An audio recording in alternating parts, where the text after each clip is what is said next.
कहानी चंद्रशेखर रावण की, जिसने अपने समाज के हित के लिए अमेरिका जैसे देश में पढ़ने का सपना त्याग दिया। आज कहानी एक ऐसे युवा नेता की जो कि दलितों के हितों के लिए सियासत में आने का फैसला लिया।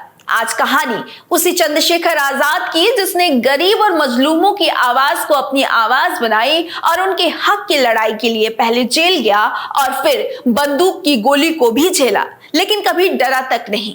जी हाँ, नाम है चंद्रशेखर आजाद उर्फ चंद्रशेखर आजाद रावण, जिसे अब उत्तर प्रदेश की सियासत में भविष्य की राजनीति का तीसरा बड़ा चेहरा कहा जा रहा है। इस वीडियो में आज उसी युवा नेता की कहानी आपको बताएंगे जो तमाम संघर्षों के बाद अब संसद में शोषित और निर्बल लोगों की आवाज उठाएगा। और तो और हम आपको चंद्रशेखर आजाद के उस सियासी सफर और संघर्ष के बारे में भी बताएंगे जो शायद ही आप जानते होंगे। आपको इस वीडियो में बताएंगे कि कैसे एक साधारण सा लड़का दलितों का मसीहा बना। तो चलिए देर न करते हुए वीडियो को शुरू करते हैं।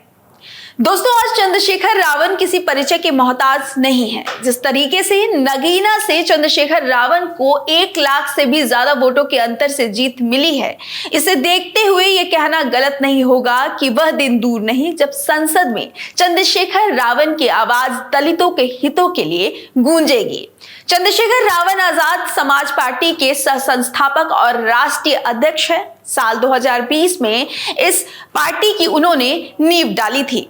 चंद्रशेखर आजाद साल 2017 में पहली बार सुर्खियों में तब आए थे जब सहारनपुर के शब्बीपुर गांव में हुई जाति हिंसा में उनका नाम आया था और रसूखा के तहत करीब 16 महीने जेल में वो रहे थे।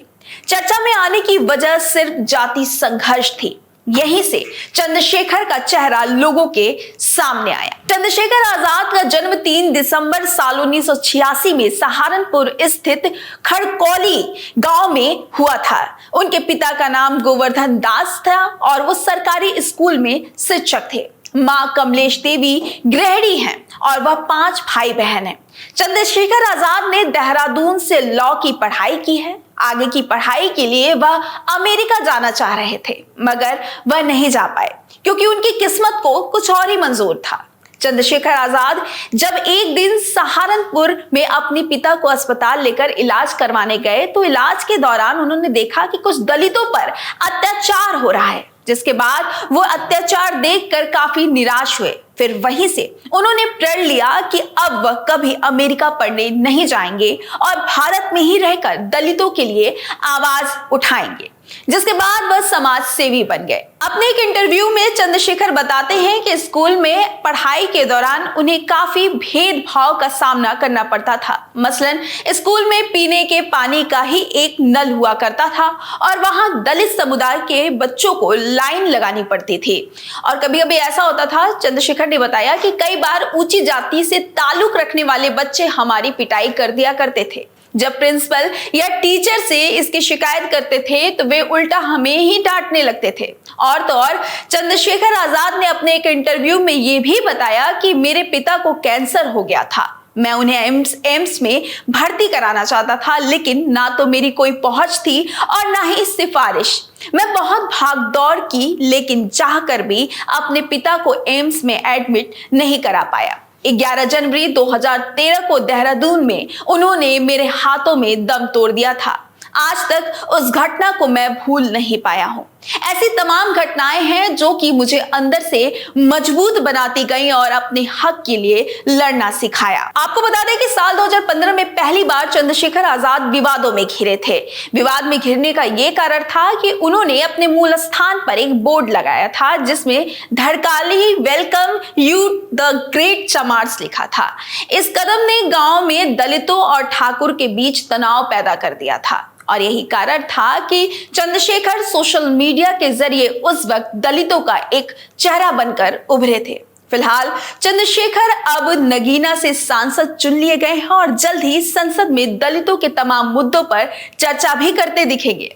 लेकिन हैरान करने वाली बात यह है कि चंद्रशेखर ने अभी किसी भी दल को समर्थन करने का फैसला नहीं किया है। इसीलिए अब अटकलों का बाजार भी गर्म हो गया है। कुछ लोगों का दावा है कि चंद्रशेखर इंडिया गठबंधन के साथ संसद में विपक्ष में बैठकर सरकार को घेरने का काम करेंगे, तो वहीं कुछ लोगों का ये भी कह रहे हैं कि चंद्रशेखर एनडीए को बाहर से अपनी शर्तों पर समर्थन देकर अपने क्षेत्र और समाज के लिए अधिक योजनाओं की मांग भी कर सकते हैं। जो भी होगा अगले 1-2 दिन में आपको पता ही चल जाएगा। लेकिन यथार्थ सत्य यह है कि देश में बीजेपी की सरकार दोबारा बन गई है और 2027 के विधानसभा चुनाव को महज 3 वर्ष और बाकी हैं। और आपको याद होगा कि 2022 की विधानसभा चुनाव में समाजवादी पार्टी ने चंद्रशेखर आजाद को 4 विधानसभा सीट भी नहीं दी थी। अब देखना यही है कि 2024 में बड़ी सफलता के बाद चंद्रशेखर 2027 के लिए क्या सोचते हैं और उत्तर प्रदेश में किसके साथ जाते हैं और कितनी विधानसभा सीटों की दावेदारी करते हैं। फिलहाल आपका इस वीडियो पर क्या कहना है आप मुझे कमेंट कर बताइएगा। मेरा नाम शिखा है और आप मीडिया लेड नेटवर्क देख रहे हैं। अपना ख्याल रखिएगा। बहुत बहुत धन्यवाद।